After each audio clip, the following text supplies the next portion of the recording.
Hi guys, welcome to another tutorial. As I had promised, today I will be introducing Visual Studio. So Visual Studio is as I said earlier, it's a Microsoft product. It's actually an IDE. Now when we are doing code on the server side, we usually not only have the text editor, but we also need a compiler, because now we have to convert whatever we've written in our text editor to a form that can be understood by the computer of the server. And so we have several tools, and one of them is Visual Studio Ide. Ide means stands for Integrated Development Environment. Now, as I told you, Visual Studio is a Microsoft tool. So when to download it, you actually come to this page here. Then when you download it, there are several options. Now the community edition is usually free, and that is what I use, and you can just download it. The instructions will be straightforward when you are downloading, so you just click on that button, and then you'll be able to download the installer. Now and there are also several tutorials here. So once you get to the installer, you will be able to install it, and that is where you will be doing all your Visual Studio installations and updates and anything else that you need. Like in this case, for my case, I already have Visual Studio installed, and so when you open it, now for my case, I have some updates that it wants me to update, and so I have to update before I can continue. But for you as a user, when you open it, I'm trying to check if there is the actual installation instructions here that you can follow through when installing Visual Studio. They're not very complicated. So there are these checks that you need to make sure you have the specs, and then after that, now you can download the Visual Studio and then the Visual Studio installer. This is how it looks. Once you've opened it, now you have several options, but for our case, this one is actually sufficient for now. And then most of this, when you get to this point, you'll just leave the default values as they are, and then you continue with the install just like that up to the very end. So you can refer to this when installing it. Now once you are done, you will have the Visual Studio installed. Like in my case, I have Visual Studio 2017 and 2019, but I'm using 2019, so I'll just go up ahead and open it.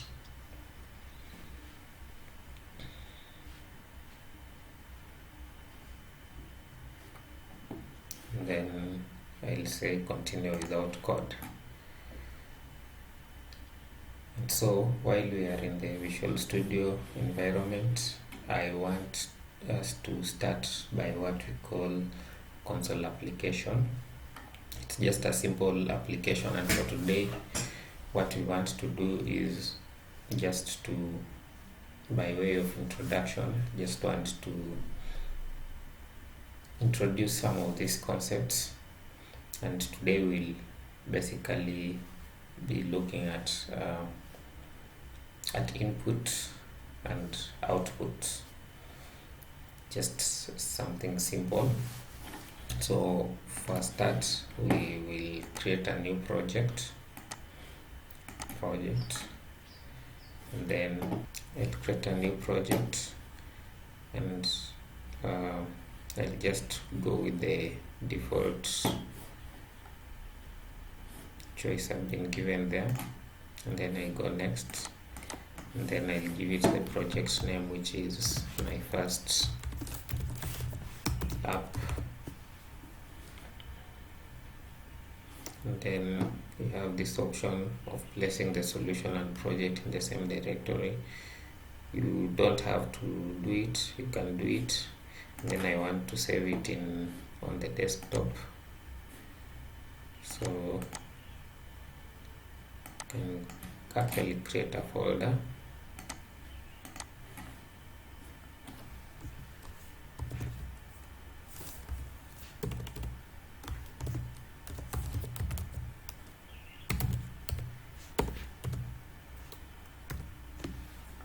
Like that, and then I save my projects there.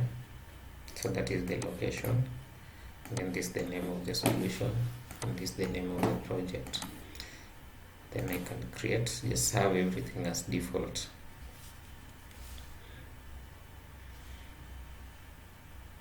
So basically when we talk about programming, we are talking about making the computer to respond based on the input that a user gives it. That is in simple terms.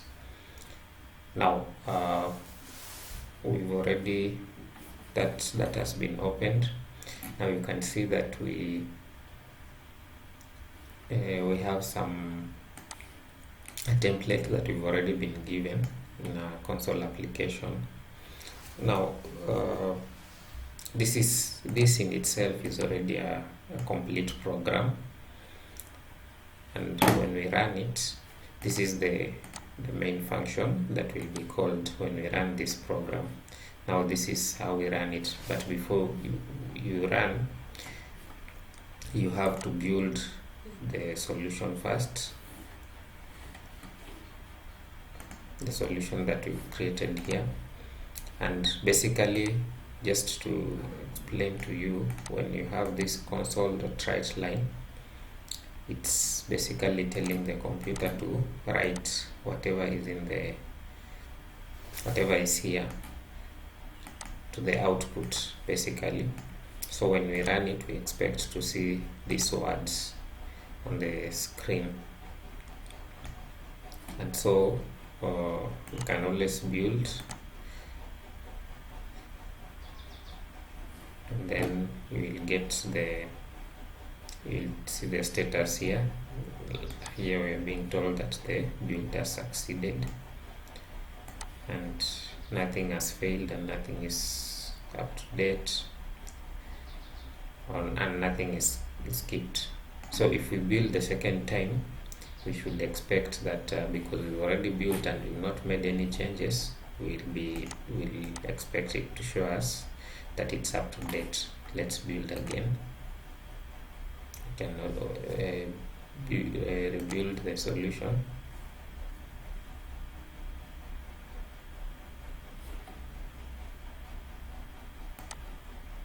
Okay, let's build.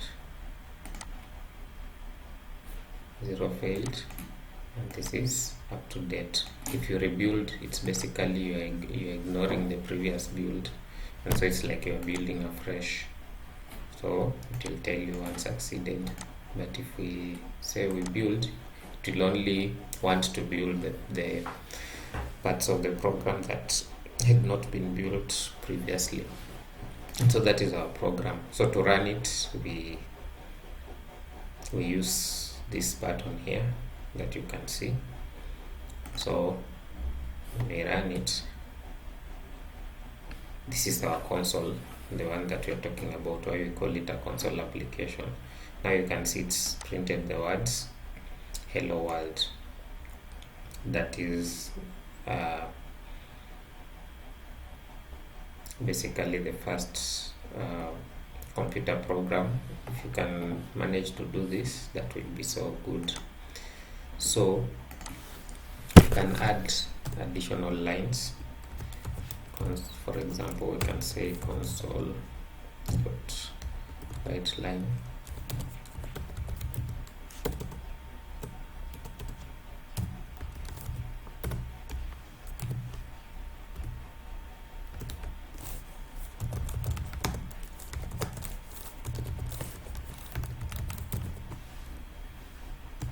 like that.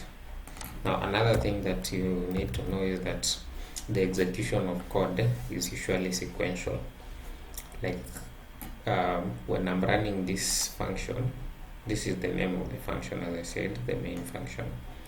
When I'm running it, the first line will come first and then the second will follow by default. So if I run it, we expect to see this and then we see this. So when we run it, hello world and welcome to programming. Now I want to also show you something else. Now suppose we change this, and instead of using write line, we say write, and then we also change for this one.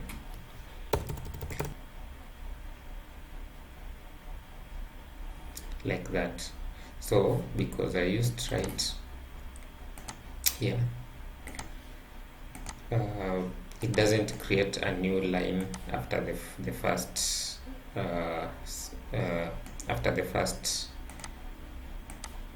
sentence.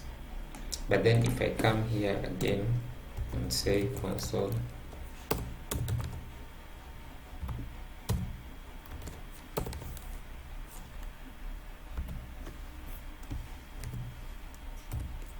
and say that,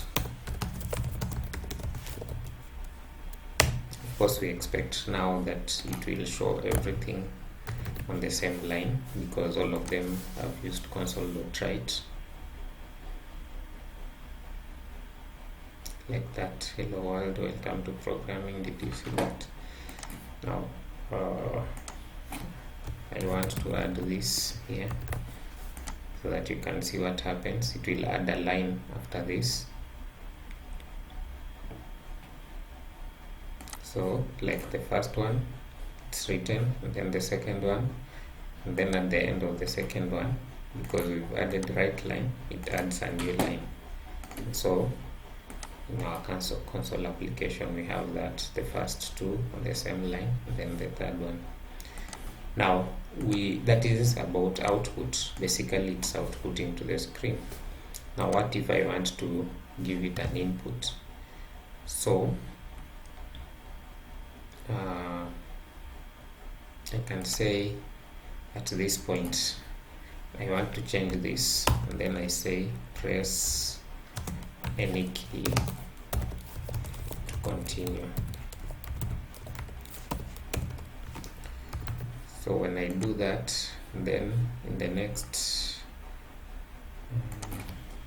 let me do this,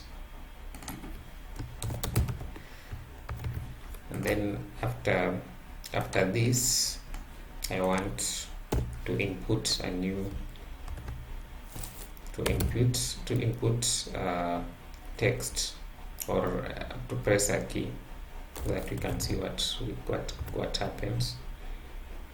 Console dot, now here I'll say read line, and then I do that, and then I leave it empty, then we see what happens.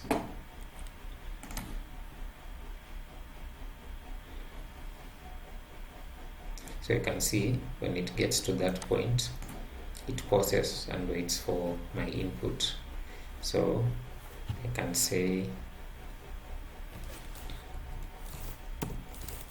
okay, now after I do that, I have to press enter for it to read. So when I press enter, you can see it goes to the next line. So basically that is what we call input and output. You can have as many as possible. Console dot.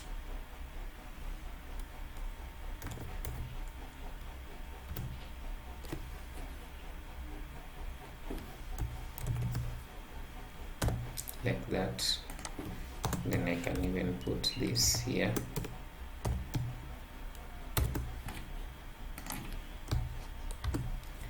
Then when I run my app,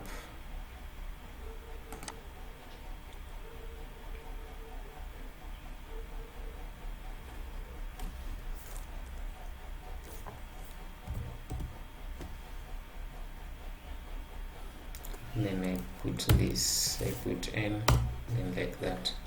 So actually this one should be press enter. Let's use that.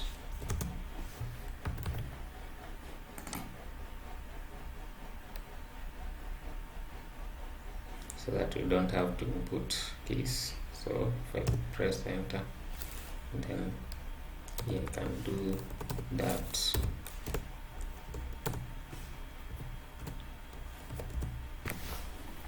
So basically what we've done here is the most basic of programming, whereby we are able to show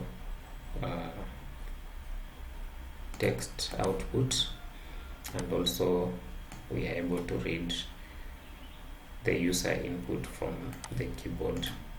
So you may be wondering, how will this help me in developing my applications and web pages in the future? Just stick along, and with time you'll get to see how this build up to help you create some very impressive apps. So thank you for watching that video. In the next video we are going to do something more interesting. Watch out for it. Thank you.